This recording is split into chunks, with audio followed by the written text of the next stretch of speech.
Hi, and welcome to lesson number 8. Today we are going to look at adverbs. And I think you already know about this in Danish because you need adverbs to make a sentence stick. Right? These are the connector words. If you don't have them, you only have nouns and adjectives and verbs. So it's very important to have these. And as you see in the PDF, there are many you're going to learn today. The first one is og. Og. And. Og, spelled OG, pronounced og. I could say, vi drikker vin og øl. Vi drikker vin og øl. We are drinking wine and beer. Right? So that's very easy. Two things, vin og øl. But what if it's two actions? Jeg læser et brev, og min ven danser. Jeg læser et brev, og min ven danser. I'm reading a letter, and my friend is dancing. Right? So you can use this to connect two actions. The next one. Eller. Eller. Or. We could say, vil du have kød eller fisk? Vil du have kød eller fisk? Do you want meat or fish? Okay? And we use the same way as we do in English. There's no difference with the grammar, really. We have a very nice expression in Danish called et eller andet. Et eller andet, which literally means another or something, but we use it as something we don't know what it is. Okay? Et eller andet. Very nice. Now the next one I'm sure you heard before, and this is fordi. Fordi means because.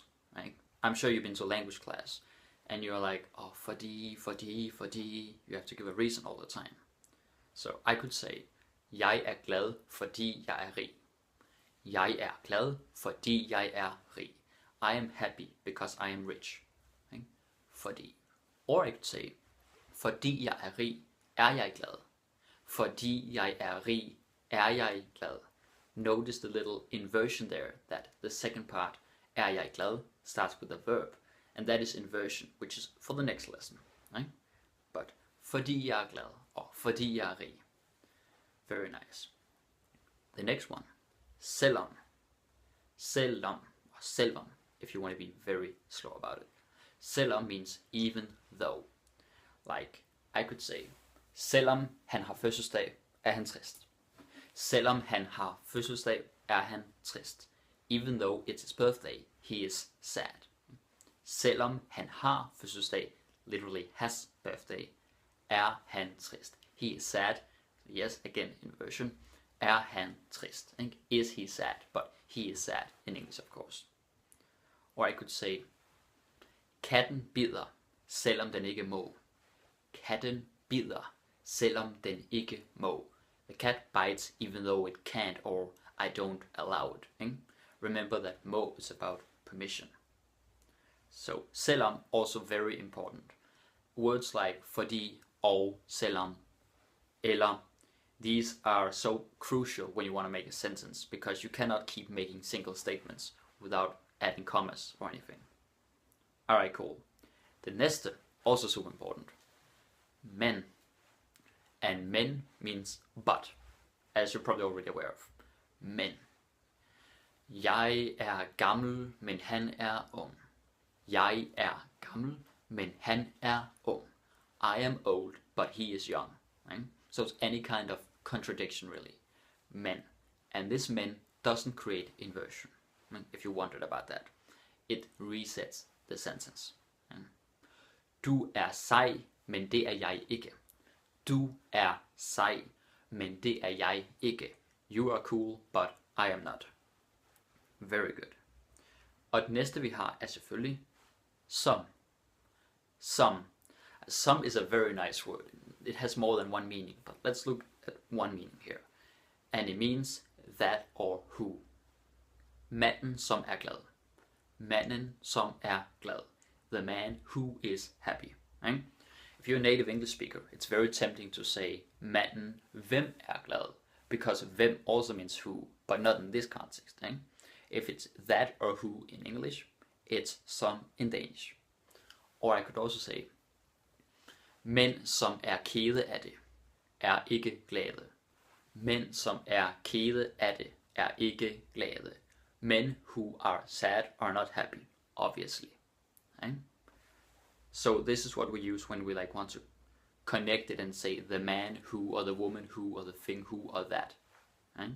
So it's a very important connector word. Don't ever say them. Then we have der. And der is actually the same, but it can only be used for the subject, where some also can be used for the object. So again, I could say barnet der leger. Barnet der leger. The kid or child who is playing. Barnet der leger er ikke mit. Barnet der leger er ikke mit. The child who's playing is not mine. Right? Again, notice here. Barnet der leger er ikke mit. Is not mine. Super. The next one is really important. Hvis. Hvis. If. I'm sure you heard it before. Hvis. I could say, hvis du hjælper mig, hjælper jeg dig. Hvis du hjælper mig, hjælper jeg dig. If you help me, I help you. Okay? Or jeg hjælper dig, hvis du hjælper mig. Different way of saying it. So this can be in the beginning of the sentence or in the middle. Right? And if it's at the beginning of the sentence, then the second part has inversion. That's why I say, hvis du hjælper mig, hjælper jeg dig. Right? That's the inversion, because the verb comes before the subject. Excellent. The next one is når. Når. And når means when. It also has another meaning, but in this context, when. Når du synger, smiler jeg. Når du synger, smiler jeg. When you sing, I smile. Right? Two things that either cause each other or are just always connected. Når du synger, smiler jeg.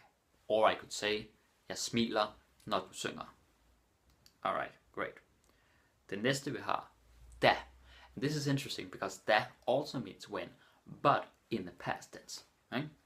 If you would say, when I was a kid or something, then I would say, da jeg var barn. Da jeg var barn. When I was a kid. I would never say, når jeg var barn, because når is for present and things in general. Right? Things that happen in general. Når jeg ser en film, or when I watch a movie, or når du kommer, when you come. But for the past, da. Right? It's like we have datid, which is the Danish word for past tense. So da. Da jeg var barn. Da du var ung. When you were young. For the past. The next one, måske. Måske. And måske is interesting because it's not a conjunction. It is just an adverb. Måske means maybe. And if I put it at the beginning of the sentence, there has to be inversion. Måske er hun dronning. Måske er hun dronning. Maybe she's queen. Eller det er måske rigtigt. Det er måske rigtigt. That is maybe true, or that might be true, right? But literally, that is maybe true. So, very useful word. Måske. Måske. Selvfølgelig. Selvfølgelig. Of course. Or you're gonna hear this a lot. If you're not already in Denmark, I can tell you, you're gonna hear this a lot when you're in Denmark. Selvfølgelig. Selvfølgelig. Nej, klart nok. Selvfølgelig er han smuk. Selvfølgelig er han smuk. Of course, he's beautiful. Super useful. The næste has the same rule. Heldigvis. Heldigvis. Fortunately. Luckily. And this is easy to remember because heldig means lucky. And this vis is very common in adverbs. Don't put it all the time, but it's very common. Heldigvis. Fortunately. Luckily. Heldigvis vandt vi. Heldigvis vandt vi. Luckily or fortunately, we won. Whatever you want. Right? Or you could say, vi vandt heldigvis. Vi vandt heldigvis. You can also put it at the end. Uheldigvis. Uheldigvis. Unfortunately. Because u is like on or none. It's a negative. Uheldigvis er hunden død. Uheldigvis er hunden død. Unfortunately or sadly, the dog is dead. Literally is dead. Så det er meget trist. Det næste. Desværre. Desværre. Unfortunately. It's kind of the same. It comes from være or værre, which is worse. Right? So like all the more worse, or all the worse for that. Desværre. Desværre ved jeg ikke, hvad jeg skal gøre. Desværre ved jeg ikke, hvad jeg skal gøre. Unfortunately or sadly, I don't know what to do. Then we have a few more. I mean, there are so many adverbs, but I have a video about this called 70 adverbs in Danish, so check it out. It's really useful. Før. Før. Before. Ikke? Før du vasker hænder, skal du børste tænder. Før du vasker hænder, skal du børste tænder. Before you wash your hands, you should or you have to brush your teeth. Okay? So it could be one example. Or, jeg kom før ham. Jeg kom før ham. I came before him. Exactly the same as in English. Før.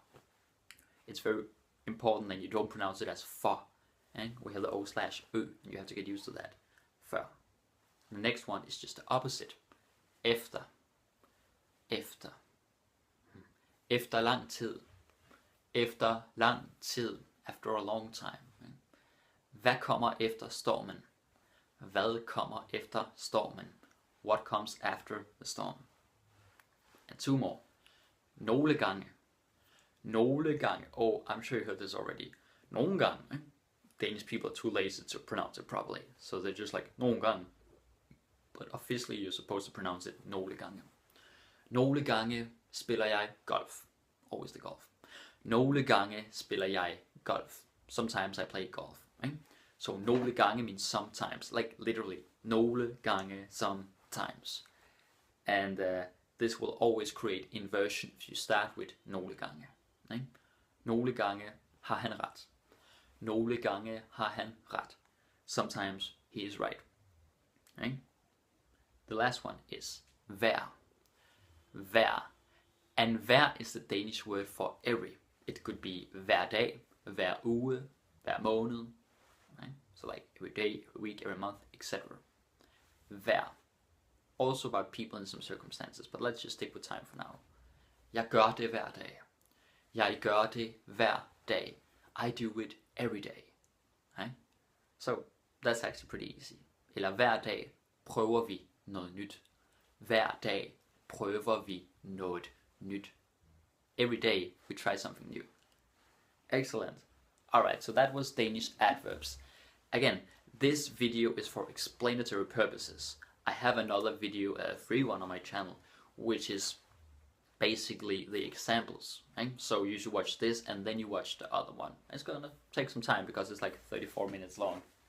Regardless, next time is gonna be inversion, which is something a lot of students struggle with. So I really urge you to watch that one and to pay attention very closely. Okay? Thank you for watching and I'll see you again soon. Peace.